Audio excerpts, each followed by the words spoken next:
dulu makanya saya ngomong konsepnya dulu. Jadi kayak tadi pas kita kerja kayak gitu aja. Mulai aja. Mau awalnya gimana? Apa ya, kita mau apa ya? Kita bahas apa ya?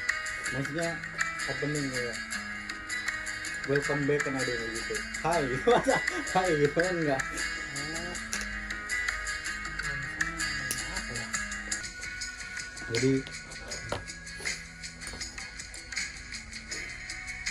Jadi orang stres itu gimana? Apa dengan mengatasi stres itu gimana? Oh, cara mengatasi stres ya maksud kamu ya? Cara mengatasi stres.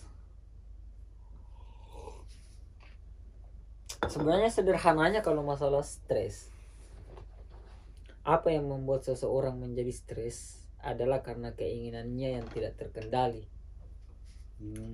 Jadi ketika seseorang mempunyai keinginan dan orang itu mampu untuk mengendalikan keinginannya itu, dia tidak akan merasakan stres. Entah kapan mulainya, kita kan mengenal sekarang generasi milenial kan.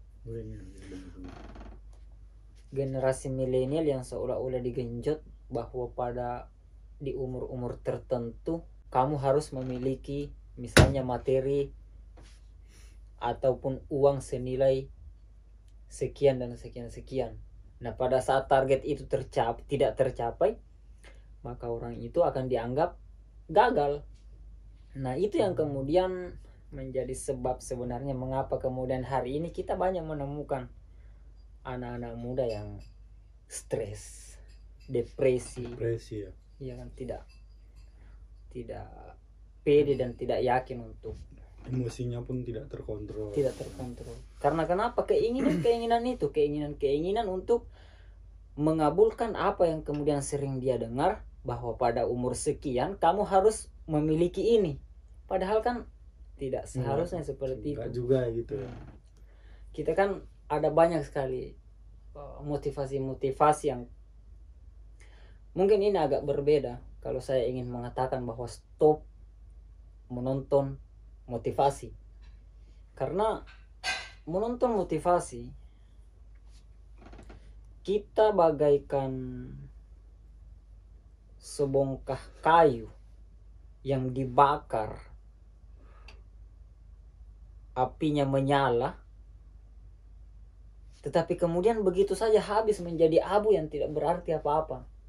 Yang kita harapkan ya hasilnya bagus, tidak berakhir sebagaikan abu seperti itu saja yang tidak berarti. Maksud saya ketika kita dimotivasi, kamu bisa, kalau orang lain bisa, kenapa kamu tidak bisa?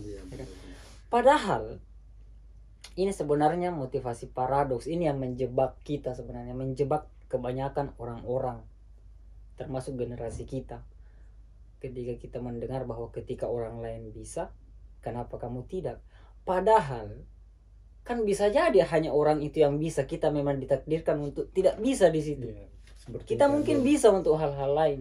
Nah, akhirnya kita terjebak, kita mengupayakan sesuatu yang sebenarnya kita ditakdirkan bahwa kita tidak akan bisa di sesuatu itu.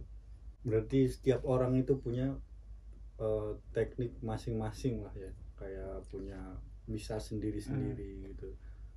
Seseorang misalnya ketika kita melihat teman misalnya di kampung, tiba-tiba dia sukses karena anggaplah dia menjadi seorang konten kreator, kemudian dia viral, dia sukses, kemudian dia di endorse dan diundang di mana-mana. Datanglah orang lain, dia bilang ke kamu, masa temanmu sukses, dia viral dan dia sukses, sementara kamu tidak?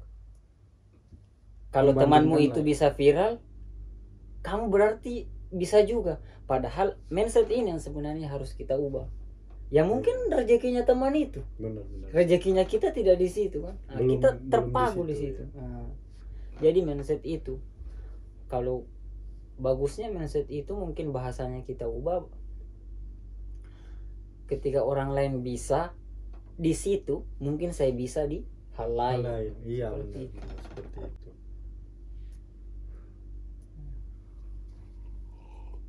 Jadi kalau misal kalau mengalami rindu, pengatasannya gimana tuh? Langsung ke rindu. Kalau langsung ke rindu misalnya kan karena tadi stres terus Sekelumit segala sesuatu yang bersarang di hati. Iya benar. Jadi kalau misal